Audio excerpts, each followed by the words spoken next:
Parsha Terumah contains the very famous line, Va'asuli mikdash v'shachanti b'tocham. Hashem tells the Jewish people, you are to make for me a sanctuary, and I will dwell within your midst. For many generations, that sanctuary was the Mishkan, the tabernacle, and later the first temple, and then the second temple in Jerusalem.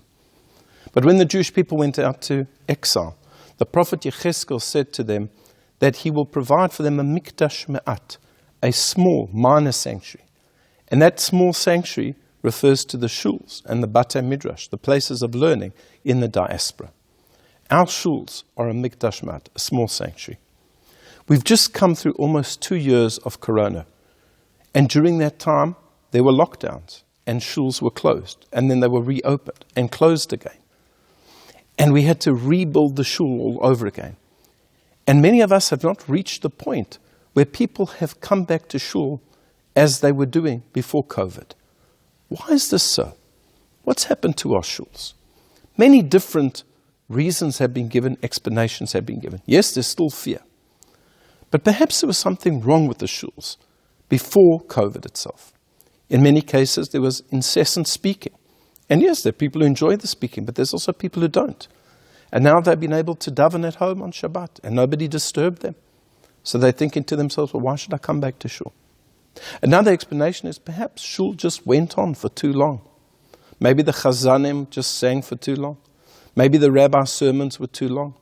Maybe there were too many mishe beirachs on the bimah, too many aliyahs, too many people being called up, and people just don't have patience anymore.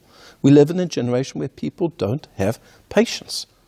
So one thing that Corona has taught us as we reopened our shuls is we had a much more streamlined service. We cut out a lot of the unnecessary things that we were doing. We make things simpler. And I think that's something that people can relate to. Keep your services running well.